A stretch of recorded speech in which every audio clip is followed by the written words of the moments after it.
The poet wrote this, only one life will soon be past. Only what's done for God will last. And when I am dying, how glad I shall be if the lamp of my life has been burned out for thee. Only one life will soon be past. There's no concern. There has to come an awakening in the church to the peril. Those loved ones who are at the end of the table, they don't go to church. No, they're going to hell. Why don't you say it? The only time you can say Christ is all I need is when Christ is all you have. Leonard, to somewhat recover from the severe accident he had to jump out of a burning hotel. And he had 7 major breaks in his body, his back, and his feet, legs.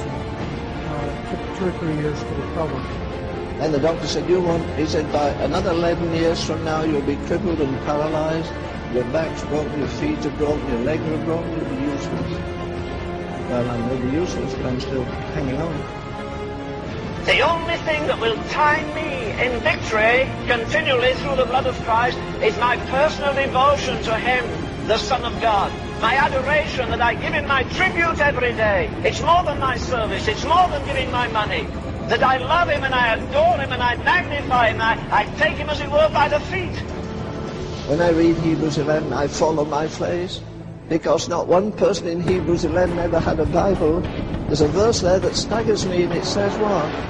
It says, they did by faith subdued kingdoms, wrought righteousness, obtained promises, stopped the mouths of lions. And then one verse says, not accepting deliverance. What does it mean? I'd rather die than fail Christ. I've said it many times, I say it again this morning, that no man is greater than his prayer life. A man's life, all his ministry, it showed. Do you see the difference between the wood and the hay and the stubble and the silver and the gold and the precious stones? Wood, hay and stubble are above the ground. They catch the eye. Silver and gold and precious stones are below the ground. Nobody sees them. There's a lot of public ministry in that day that's going to go down in ashes, my brother. The Lord whom you seek, we're not seeking Him. We're seeking revival. We're seeking healing. We're seeking miracles. It's not that we need. If we get God, we get all that's needed. And revival is when God comes down. Because if there's anything about love, one thing about it, it's obedience. And if we get back to a people who are really baptized with obedience, submissive to the total will of God, not concerned about human opinion, not asking for more to spend prodigally on ourselves, but say, oh God, I want this life of mine adjusting so when I stand in your awesome presence, as James says, we shall not be ashamed that if there are 1,000,000 roads into hell, there's not one road out. That if they continually sing in heaven, worthy is the Lamb, in hell, the only thing they sing is the harvest is past, the summer is ended, and we're not saved. But prayer is the secret. You know that. You make up your mind you're going to give time to prayer. The devil will fight it more than anything else. Your phone will ring off the hook. Visitors will come. Somebody will say, come and preach at our church. Why do you go conduct a revival in somebody else's church when your own is dead? That's nonsense. In my mind, entertainment is the devil's substitute for joy. The more joy you have in the Lord, the less entertainment you need. When you can say, thou, O Christ, art all I want. But listen, be careful, he may strip you of everything else you have. You may lose some of your best friends that think you're fanatical. They don't mind you being kind and good, but you become holy and zealous, and immediately sit and hear the word of the living God and not catch fire. Christianity has not been weighed in the balances and found wanting. It's been tried, found difficult, and rejected. The worst thing that ever happened to a preacher is he becomes civilized. It's worthless. Worthless.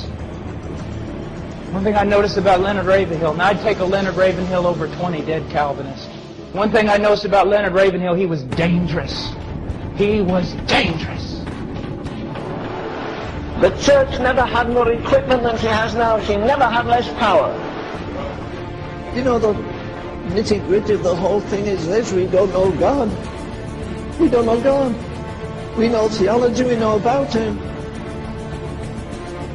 Why did Jesus come into the world? To save sinners. That's not what Jesus said.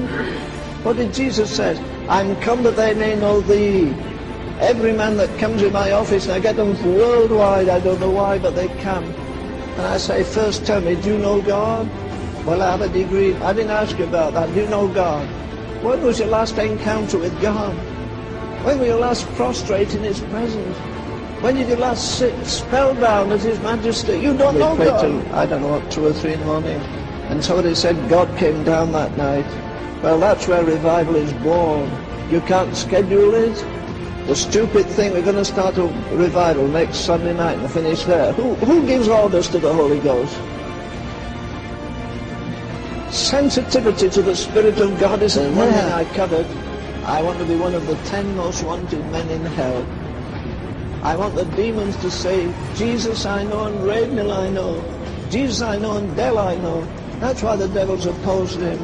They tell me that out at Berkeley there's a guru who goes out on the lawn there every lunchtime and gathers 2,000 students round him. Come and sit round us for a year and listen. How is it men with unbelief and heresy can magnetize crowds and we with the truth of the living God can't? Paul says, my preaching is not in word only, much about it, but in power and demonstration of the Holy Ghost.